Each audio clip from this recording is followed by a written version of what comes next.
അള്ളാന്റെ റസൂല് സല്ലല്ലാഹു അലൈഹി വസല്ലമ വളരെ പാവായിരുന്നു. റസൂലുള്ളാഹി സ്വല്ലല്ലാഹു അലൈഹി വസല്ലമ ഒറ്റപ്പെട്ട സമയത്ത്, പ്രയാസപ്പെട്ടിരിക്കുന്ന സമയത്ത് ഒരു അഭയം തേടിയിട്ട് തായിഫിന്റെ മലനിരകളിലേക്ക് ചേക്കേറുന്നുണ്ട്. തായിഫ് റസൂലിന് ഉമ്മാന്റെ നാടാണ്.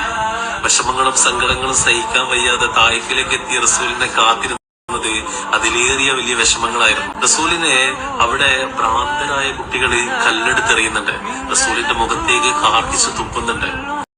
റസൂല് കല്ലുകൾ കൊണ്ടിട്ട് കാലിൽ നിന്ന് ചോര വാർന്നൊലിച്ചിട്ട് അള്ളാന്റെ റസൂല് സങ്കടപ്പെട്ട് ഒരു മരത്തിന്റെ ചുവട്ടിൽ ഇങ്ങനെ കുത്തിരിക്കുന്നുണ്ട്. ജിബ്രീൽ അലൈഹിസ്സലാം വന്നിട്ട് ചോദിക്കുന്നുണ്ട്, ഈ കാണുന്ന ഒരു സമൂഹത്തെ ഞാൻ നശിപ്പിക്കട്ടെ എന്ന്. അള്ളാന്റെ റസൂൽ കൊടുത്ത മറുപടി എന്താണെന്ന് അറിയാം? വേണ്ട. അറിവില്ലായ്മ കൊണ്ട് അവരെന്തെങ്കിലും ചെയ്തു പോയിട്ടുണ്ടെങ്കിൽ നീ അതിന് ക്ഷമിച്ചു കൊടുക്കണം. പക്ഷെ ജിബ്രീൽ വീണ്ടും പറയുന്നുണ്ട്, റസൂലിന്റെ കാലിൽ നിന്നും ഒരു തുള്ളി രക്തം ഇനി മണ്ണിലേക്ക് വീഴുകയാണെന്നുണ്ടെങ്കിൽ ഞാൻ റസൂലിനോട് സമ്മതം ചോദിക്കൂല. ഞാന് അതിന് പരീക്ഷണമായിട്ട് അവർക്ക് വലിയ കൊടിയ പീഡനങ്ങൾ കൊടുക്കുന്നുള്ളത്.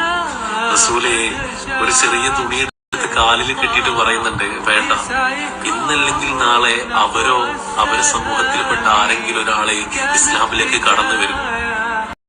ആ പ്രതീകത്തിന്റെ പേരായിരുന്നു മുഹമ്മദ് മുസ്തഫ സല്ലല്ലാഹു അലൈഹി വസല്ലം.